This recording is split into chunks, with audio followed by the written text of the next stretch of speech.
Good morning and welcome to MAHSA Education Fair 2022. I'm Jennifer and with me is Matthew. Good morning, everyone. Good morning, Jen. Hi, good morning, Matthew. We are here to speak about personal branding and how soon anyone should think about looking into this matter. But before we go into that, I'm going to ask Matthew. Matthew, what exactly do employers look for in a fresh grad? That's a really good question, Jen. The answer is very different from when I was a fresh grad looking for work. How long was that? That was a long time ago.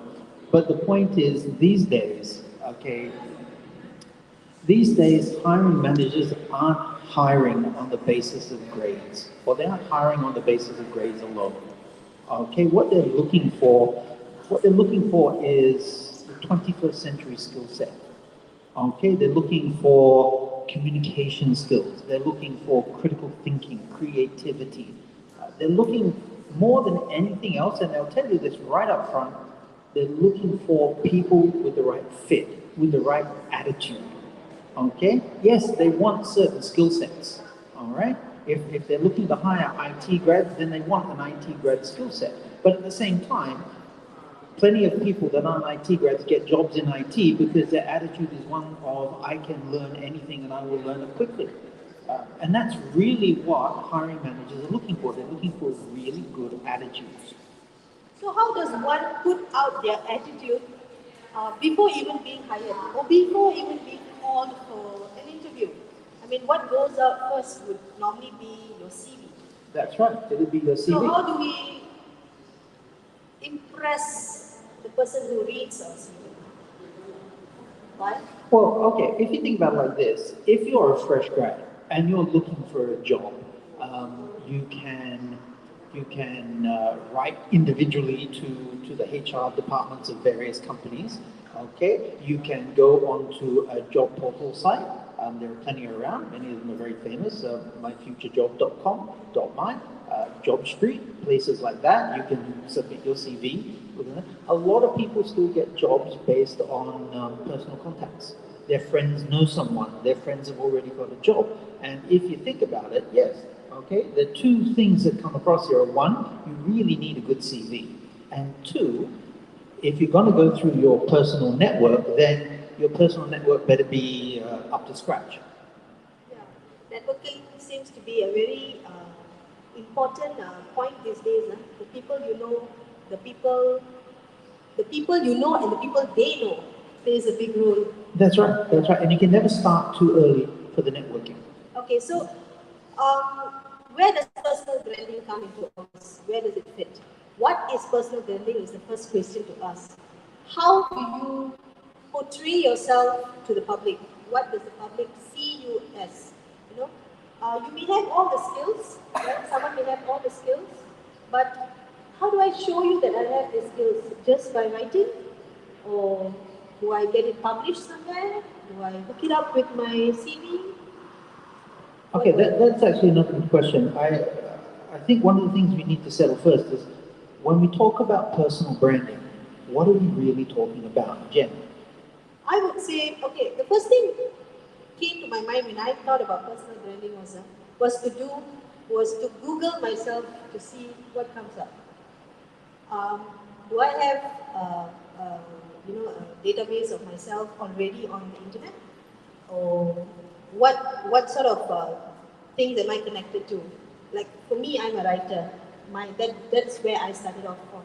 So when I Google my name, I see my books, I see my blog writings, I see things like that. So personal branding to me personally means what I've achieved, what others have seen me as, and what I want people to know I'm capable of doing. You know, if someone is good in IT, like what you mentioned earlier, you would want them to be able to have a chance to see your projects available online, or a way to sell yourself so that you have a platform to step onto and move on in your career and build yourself. Yeah, I think that's a really good answer. I mean, if we think about it, when we think about brands, okay, so branded goods, what is a brand? It's commitment to certain things, certain attitudes. Okay, so you buy something, if you're looking for something that's really high quality, then you know that there are certain brands that sell things that are really high quality. You expect it also to be expensive. If you're looking for something quick and cheap, there are certain brands you go to because you know it'll be quick, it'll be cheap, it'll get the job done, it may not last. Personal branding, personal branding, personal branding is a lot like that, okay? You want to construct or you want to organically generate something that is a coherent whole, okay? And that's really important, all right? It's got to hang together.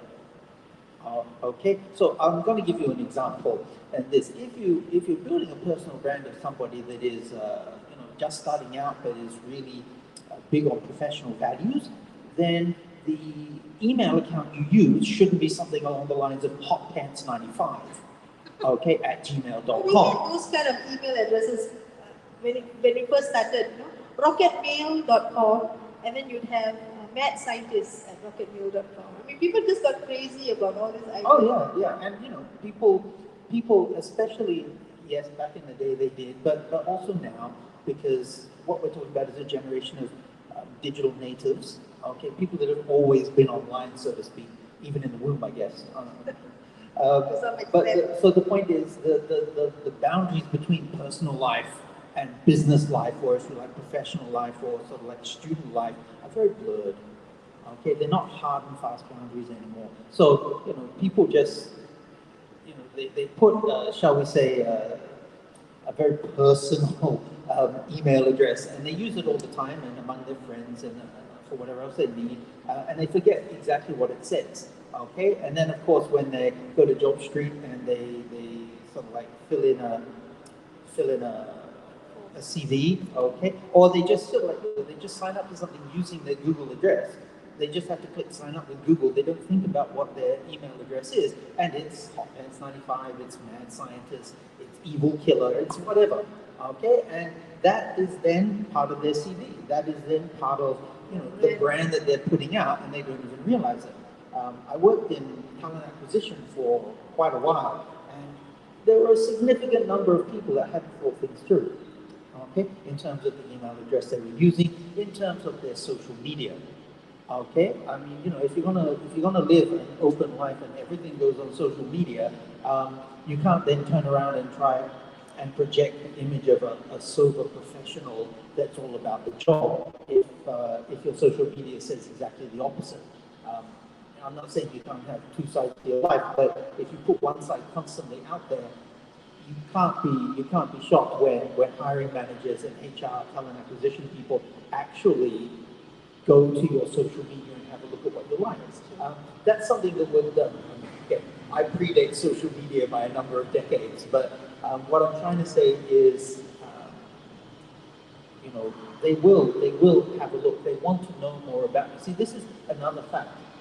Okay, hiring these days is all about getting the right person right there at the beginning.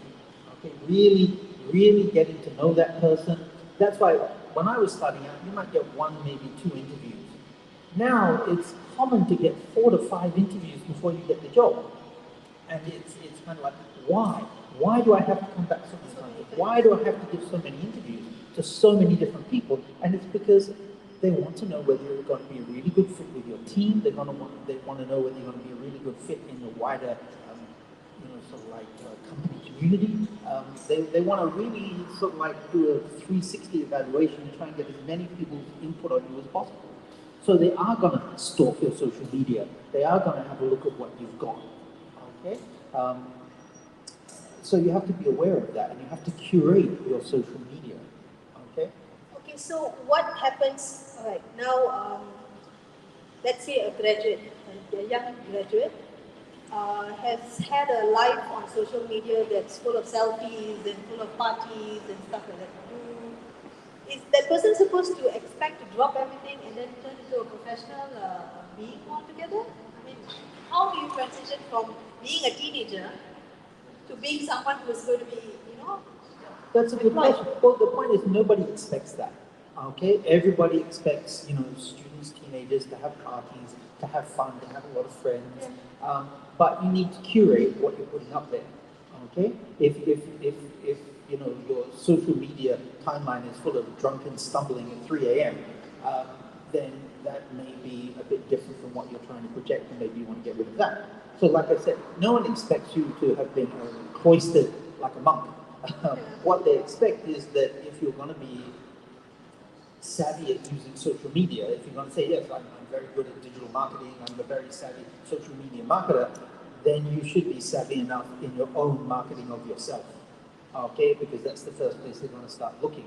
And so it's important that within those, within your social media stream, so to speak, you start building up from the earliest opportunity possible hints of what you like in the professional setting. Okay, when you say, what's the earliest you can start to build up your personal brand? And the answer is as early as possible. Okay, we're not talking a Kardashian-esque use of your children and build it up from when you're 8 or 9. But what I'm saying is, when you come to university, when you join a college, okay, it's no longer about the grades. And that's not to say grades aren't important. Of course they are. It's not only about the grades. But it's not only about the grades. Plenty of people, and you know, Malaysia is quite famous for this. Parents say nothing matters more than exam results. Asian parents are all like that. So, it's not Asian. Well done. Seriously, what gave it away?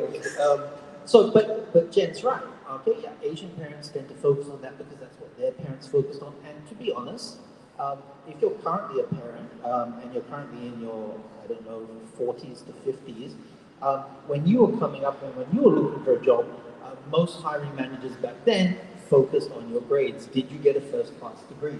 Okay, there's still plenty of companies where the first box they tick is, do you have a first-class degree? And if you do, you're in, and if you don't, it's going to be a lot harder to get that job, but it's not impossible. Okay, and many companies are dropping those sorts of checkbox requirements as well because they see them as not as useful anymore in terms of what you want people to do and what the skills you want people to have.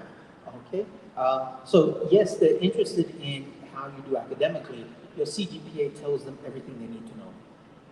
Okay, if your CGPA is not so good, then your personal brand better come up with something that really captivates. Okay, and that's the point. When you the experience that you're having at university shouldn't just be about studying and exams and getting the perfect CGPA. Your experience at university really has to be kind of like a 360 experience. Okay, this is going to sound a bit much, but you know, it should be. It should be a social experience. It should be an athletic experience. It should be a professional experience. It should be a moral experience. It should be a spiritual experience. It should be an entrepreneurial experience. Now, you might not hit every single one of those. That's a lot of experiences required. Yeah, yeah.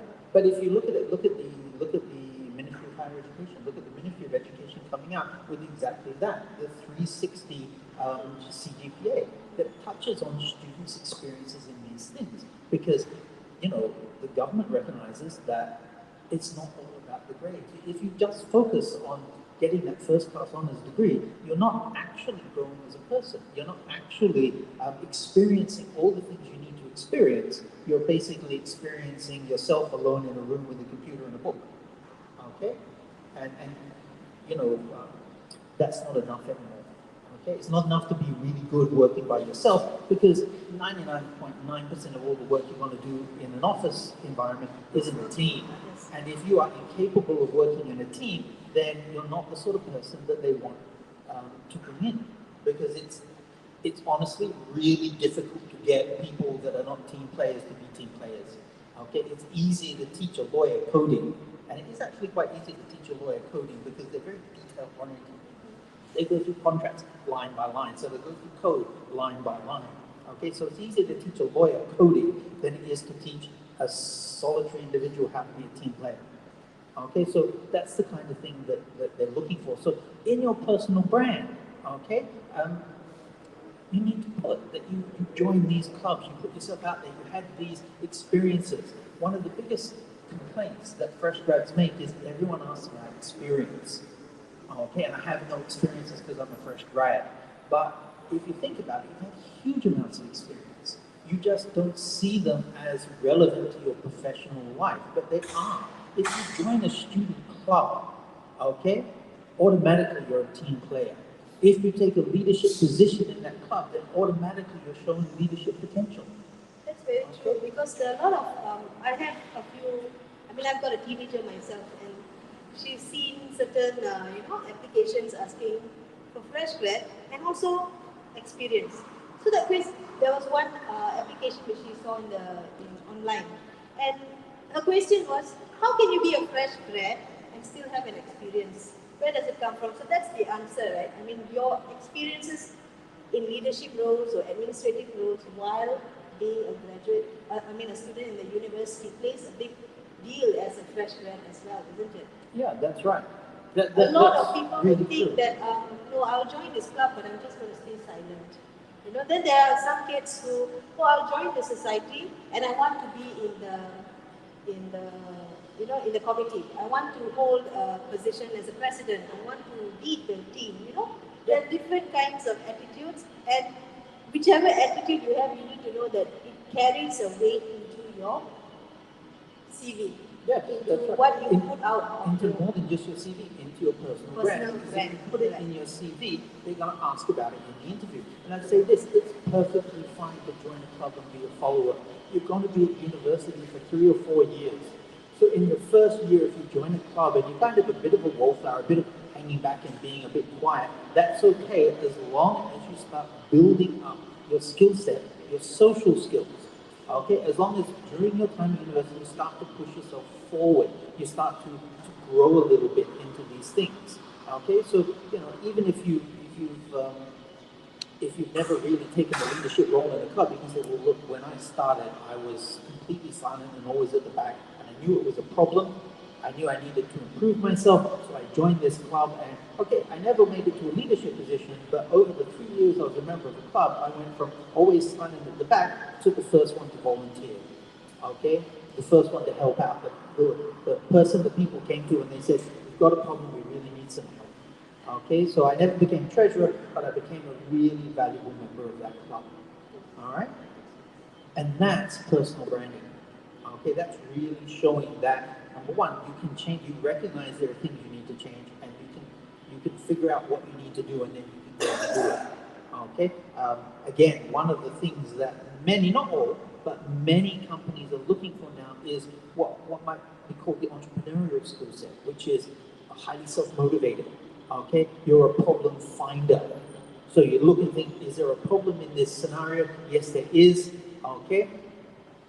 Now that I know there's a problem, I can look for the solution. Okay, what's the solution? The solution is this. Now, okay, you're a student, you're not in that many scenarios with problems, but if you notice that you are part of the problem, then you can change yourself. Okay, and that's something we will talk about. Because that's the other thing. Uh, like I said, there are so many interviews now, and you've got to talk about something, and they will talk about you. Anything you put in your CV. And coming back to the CV,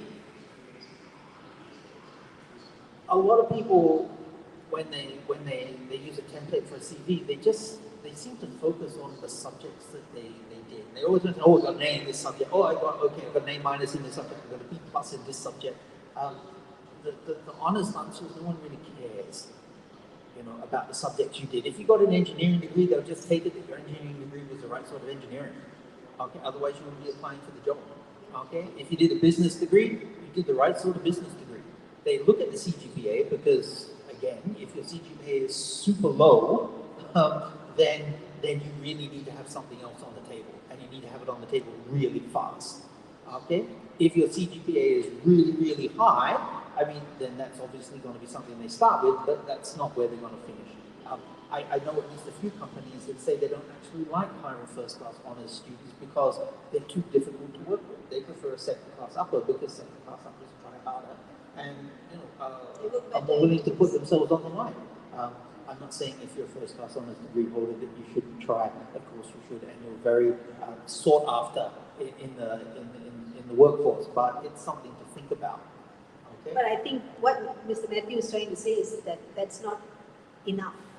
That alone is not everything in this current time, right? That's I mean, right. having a first class degree with no added skills is Yeah, as good as not having a good very GPA. limited. You know? Very limited. Yeah. So, correct. How soon you should start? As soon as. As soon as you can, honestly, as soon as you can.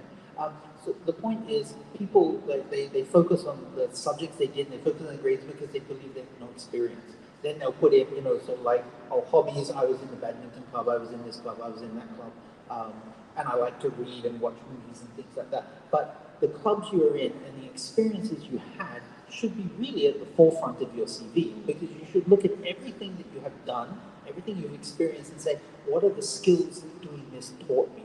Okay? How did this help me develop and grow as a person? Yeah. And then that's what you put in. So I am a really strong advocate of the skills-based CV. Okay? Straight up there, straight up the front, a skills-based CV is one. And just 2 pages maximum. Okay? You're a fresh grad, you can fit everything into 1 page.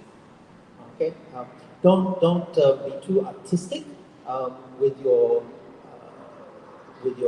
layout and your fonts and things like that, because it just gets messy. And also, a lot of companies these days use AI to sort through the first round of CVs, and if your CV is too artistic, too out there, too different from the standard template, then the AI might not recognize certain of the words you use. So there is a standard template for this? Well, there are a lot of different templates, but I always put up the front, I say, put a little summary of your skills. And then the rest of your CV is actually going back and saying how you got those skills. Mm-hmm. Okay? I think that's the best, because they look for skills.